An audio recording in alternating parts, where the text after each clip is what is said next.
இன்னல்கள் நீக்கி இனிய வாழ்வழிக்கும் இங்கிலாந்து வேல்ஸ் தான் தோன்றி ஆஞ்சநேய பெருமானின் பூவிழா 2019 அக்டோபர் 20 நாள் ஞாயிற்றுக்கிழமை காலை 9:30 மணி தொடக்கம்.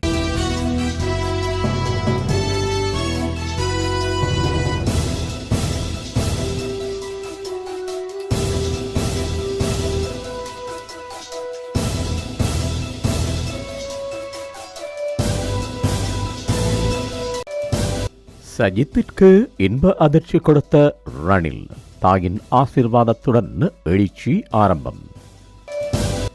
சஜித்துக்கு ஐக்கிய தேசிய கட்சி மாநாடு அங்கீகாரம், 6 யோசனைகள் இன்று நிறைவேற்றம். அரசாங்க அறிவித்தலை மீறி வவுனியாவிலும் வேலைநிறுத்த போராட்டத்தில் புகையிருந்த நிலைய ஊழியர்கள். ஜனாதிபதி வேட்பாளராக தமிழர் நிறுத்தப்படுவதனை வரவேற்கும் நாடாளுமன்ற உறுப்பினர். தொடர் நெருக்கடிகளினால் ராஜபக்ஷ தரப்பு குழப்பத்தில், நாமலின் எதிர்காலம் கேள்விக்குறியா? தனித்து போட்டியிட உள்ளதாக மைத்ரியிடம் அறிவித்த சுதந்திர கட்சியின் முக்கியஸ்தர்.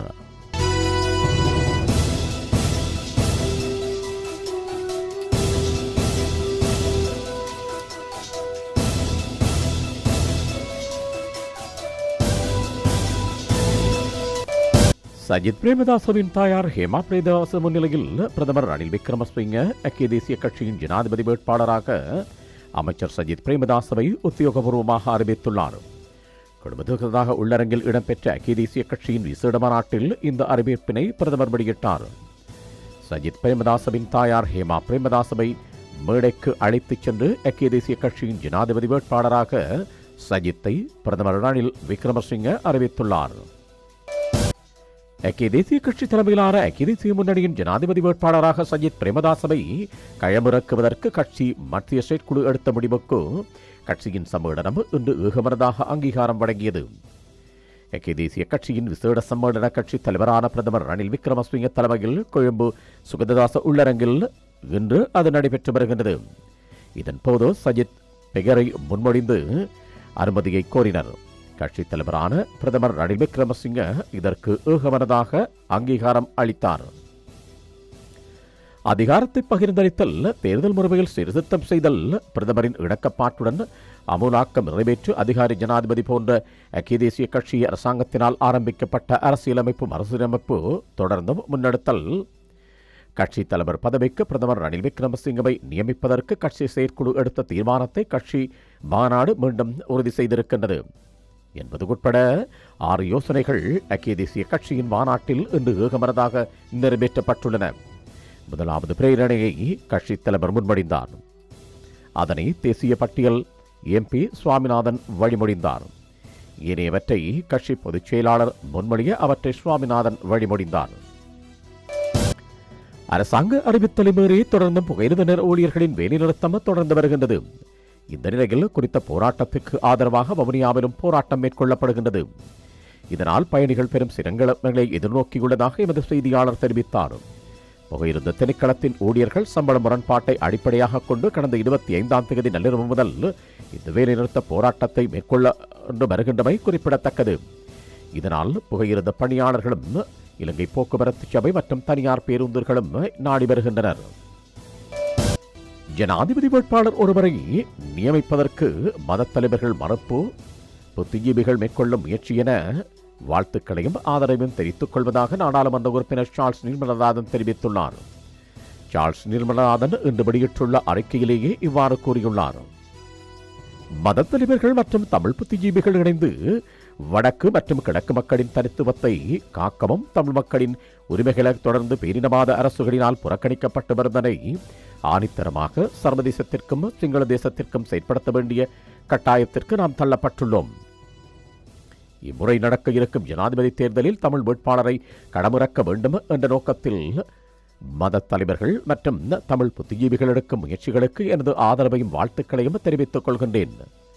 தொடர்ந்தும் இது தொடர்பான மத தலைவர்கள் மற்றும் புத்திஜீவிகள் பொது அமைப்புகளுடன் கலந்தாலோசித்து இந்த முயற்சிக்கு எனது பங்களிப்பையும் வழங்க தயாராக உள்ளதனையும் அவர்களுடன் தெரிவித்துள்ளேன்.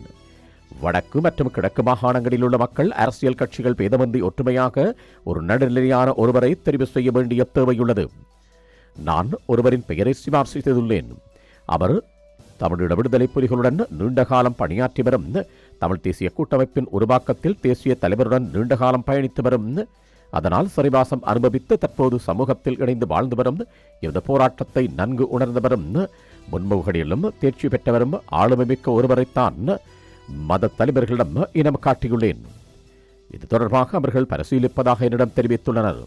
இது தொடர்பாக உடனடியான முடிவிற்கு நாம் வரவேண்டிய கட்டாயத்திற்குள் தள்ளப்பட்டுள்ளோம். சிங்கள தேசத்திற்கும் சர்வதேசத்திற்கும் ஒரு செய்தியை நாம் இதனூடாக சொல்ல வேண்டும். ஆகவே இம்முயற்சியை கைவிடாமல் தமிழ் வேட்பாளர் ஒருவரை நிறுத்துவதற்கு அனைவரும் ஒற்றுமையாக ஒரு முடிவை எடுப்பதற்கு முன்வர வேண்டும் என கேட்டுக்கொள்கின்றேன் என அவர் குறிப்பிட்டுள்ளார். சமல் ராஜபக்சவை ஜனாதிபதி வேட்பாளராக நிறுத்துவதாக இருந்தால் கோட்டாபய ராஜபக்சதான் பிரதமர் என்று பெயரிட்டு தேர்தல் பிரச்சாரங்களை நடத்த வேண்டும் என பரிந்துரைகள் முன்வைக்கப்பட்டுள்ளதாக தெரிய வருகின்றது. கொழும்பு ஊடகம் ஒன்று இது தொடர்பில் செய்தி வெளியிட்டுள்ளது. கோட்டாபய ராஜபக்ஷ மீது முன்வைக்கப்படும் தொடர் குற்றச்சாட்டுகள் மற்றும் நிலவும் குழப்பமான சூழ்நிலைகள் காரணமாக ஸ்ரீலங்கா பொதுஜன பெரமுன மற்றும் வேட்பாளர் ஒருவரை நிறுத்துவதற்கு திட்டமிட்டு வருவதாக செய்திகள் வெளிவந்தன. இந்த நிலையில் அவ்வாறு ஜனாதிபதி வேட்பாளராக சமல் ராஜபக்ஷ தெரிவு செய்யப்பட்டால் கோட்டாபய ராஜபக்ஷ தான் பிரதமர் என தெரிவித்து பிரச்சாரங்களை முன்னெடுக்குமாறு கோரிக்கை விடுக்கப்பட்டுள்ளது. பொதுஜன பெரமுனவின் முழு ஜனாதிபதி தேர்தல் பிரச்சாரமும் கோத்தாவை மையமாக கொண்டிருப்பதனால் அதனை முழுமையாக மாற்ற முயற்சிப்பது கூட மிகவும் சாதகமற்ற நிலையை ஏற்படுத்தும் என்பதன் காரணமாக இவ்வாறான யோசனைகள் முன்வைக்கப்பட்டுள்ளன. மறுபுறம் பொதுஜன பெரமுன தேசிய பாதுகாப்பை அடிப்படை பிரச்சனையாக அடையாளம் காட்டியுள்ளமையினால் கோட்டாபாய சமலை மாற்றுவது ஒரு தோல்வியுற்ற முயற்சி என்றும் தெரிவிக்கப்படுகின்றது. அதன்படி ஜனாதிபதி வேட்பாளருக்கு தடையாக இருந்தாலும் கோட்டா இல்லாமல் ஜனாதிபதி பிரச்சாரத்தை முன்னெடுக்க முடியாது என்றும் பிரச்சார நிபுணர்களோ சுட்டிக்காட்டியுள்ளது. எனவே ஏதேனும் சட்ட ரீதியான தடையாக இருந்தால் அடுத்த சில மாதங்களில் அவற்றை தீர்த்து கோட்டாபாய பிரதமராக நியமிக்கப்படுவார் என்று மக்களுக்கு வாக்குறுதி அளித்து அவருடைய கொள்கைகளை மேலும் மேம்படுத்துவதனை தவிர பொதுஜன பெரமுனவிற்கு வேறு வழியில்லை என்றும் குறித்த செய்தியில் தெரிவிக்கப்பட்டுள்ளது. ஜனாதிபதி தேர்தலுக்கான வேட்புமனு ஒப்படைப்பதில் இருந்து பிரச்சார நடவடிக்கைகள் மேற்கொள்வதற்கு இன்னும் இருப்பது 39 நாட்கள் மட்டும் என்பதனால் இந்த காலத்திற்குள் வேறு எந்த நடவடிக்கைகளுக்கும் இடமில்லை என தெரிவிக்கப்பட்டுள்ளது. மேலும் சமல் ஜனாதிபதியாகவும் கோட்டாபய ராஜபக்ஷ பிரதமராகவும் இதற்கு முன்னர் ஜனாதிபதி மைத்ரிபால சிறிசேனவுக்கு வழங்குவதாக உறுதியளிக்கப்பட்ட துணை பிரதமர் பதவி மஹிந்த ராஜபக்ஷவுக்கும் வழங்குமாறும் பரிந்துரைகள் முன்வைக்கப்பட்டுள்ளதாக செய்திகள் வெளிவந்துள்ளன. ஸ்ரீலங்கா பொதுஜன முன்னணியின் வேட்பாளராக நியமிக்கப்பட்டுள்ள முன்னாள் பாதுகாப்பு செயலாளர் கோட்டாபய ராஜபக்ஷவை இலங்கை குடிமகனாக ஏற்றுக்கொள்வதனை தடுக்க வேண்டும் என்று முன்வைக்கப்பட்ட மனு நேற்று புதன்கிழமை விசாரணைக்கு எடுக்கப்பட்டுள்ள நிலையில் அந்த வழக்கின் தீர்ப்பு பாதகமாக அமைந்திருந்தால் தினேஷ் குணவர்தவை ஜனாதிபதி வேட்பாளராக களமிறக்க மஹிந்த ராஜபக்ஷ திட்டமிட்டுள்ளார் என்று அறிய முடிகின்றது. அதற்கு தயாராக இருக்க வேண்டும் என்று தினேஷ் குணவர்தனவுக்கு மஹிந்த அறிவுறுத்தியுள்ளார் என்றும் தெரிய வருகின்றது. கோட்டாபாயவுக்கு எதிரான மனு 3 நீதிபதிகள் கொண்ட குழு நிலையில் விசாரணைக்கு எடுக்கப்பட்டுள்ளது. பேராசிரியர் சப்தரகுப்தா தெனுவர மற்றும் காமினி விஜயங்கொட ஆகியோர் இந்த மனுவை தாக்கல் செய்தனர். முன்னாள் பாதுகாப்பு அமைச்சின் செயலாளரான கோட்டாபய ராஜபக்ஷ அமெரிக்க குடியுரிமையை ரத்து செய்வதாக கூறி இந்த நாட்டு கடவுச்சீட்டு மற்றும் தேசிய அடையாள அட்டையை பெற்றுள்ளார் என்றும் அந்த மனுவில் குறிப்பிடப்பட்டுள்ளது. முறையான குடியுரிமை சான்றிதழ் சமர்ப்பிக்காமல் இந்த கடவுச்சீட்டுக்களை அவள் பெற்றுள்ளார் என்றும் தங்களுக்கு தகவல் கிடைத்துள்ளது என தெரிவித்துள்ள மனுதாரர்கள் அந்த கடவுச்சீட்டு மற்றும் தேசிய அடையாள அட்டை என்பன சட்டத்திற்கு முரணான விதத்தில் வழங்கப்பட்டுள்ளன எனவும் குறிப்பிட்டுள்ளனர். அதனால் கோட்டாபய ராஜபக்சவுக்கு கடவுச்சீட்டு மற்றும் தேசிய அடையாள அட்டை வழங்குவதனை தடுக்கும் விதமான உத்தரவு ஒன்றை பிறப்பிக்க வேண்டும் என்றும் இந்த மனு மீதான விசாரணை முடியும் வரையில் அந்த கடவுச்சீட்டு மற்றும் தேசிய அடையாள அட்டையை பயன்படுத்துவதனை தடுத்து இடைக்கால தடை உத்தரவு ஒன்றை பிறப்பிக்க வேண்டும் என்றும் மனுவில் குறிப்பிடப்பட்டுள்ளது. தீர்ப்பு எவ்வாறு வரும் என்று தெரியாத நிலையில் மஹிந்த ராஜபக்ஷ அணியினர் பெரும் குழப்பம் அடைந்துள்ளனர் என்றும் தெரிய வருகின்றது. வழக்கின் தீர்ப்பு பாதகமாக அமைந்திருந்தால் தினேஷ் குணவர்தனவை ஜனாதிபதி வேட்பாளராக களமிறக்க மஹிந்த ராஜபக்ஷ திட்டமிட்டுள்ளார் என்று அறிய முடிகின்றது. சமல் ராஜபக்ஷவின் மகன் சசீந்திரவுக்கு ராஜயோகம் ஒன்று உள்ளது என்று நம்பும் மஹிந்த ராஜபக்ஷ சமலை ஜனாதிபதி வேட்பாளராக கொண்டு வருவதனால் நாமலின் எதிர்காலம் கேள்விக்குறியாகிவிடும் என்று நினைக்கின்றாராம். மஹிந்த ராஜபக்ஷவின் மரபே ஷிராந்தி மேடைகளிலே பேசக்கூடியவர் அல்ல.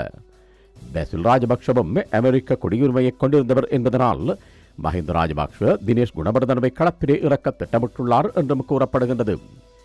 இதற்கிடையில் மைத்ரிபால சிறிசேனவும் வேட்பாளராக களங்கிறங்கும் திட்டத்தை கொண்டிருக்கின்றார் என்றும் அதனால் மஹிந்த ராஜபக்ஷ தரப்பினர் அவர் வருவதனை விரும்பவில்லை என்றும் தெரிவிக்கின்றது.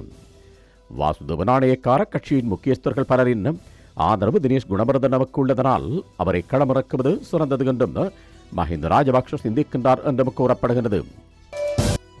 எதிர்வரும் ஜனாதிபதி தேர்தலில் போட்டியிடுவதற்காக நாளை நான் கட்டுப்பணம் செலுத்துவேன் என நாடாளுமன்ற உறுப்பினர் குமார வெல்கம ஜனாதிபதி மைத்ரிபால சிறிசேனவிடம் தெரிவித்துள்ளார். இன்று காலை ஜனாதிபதியுடன் இடம்பெற்ற கலந்துரையாடலின் போதே அவர் இதனை தெரிவித்துள்ளார். எதிர்வரும் ஜனாதிபதி தேர்தலில் ஸ்ரீலங்கா சுதந்திர கட்சி தனித்து போட்டியிடாவிட்டால் நான் நிச்சயமாக கட்டுப்பணம் செலுத்துவேன் என அவர் குறிப்பிட்டுள்ளார்.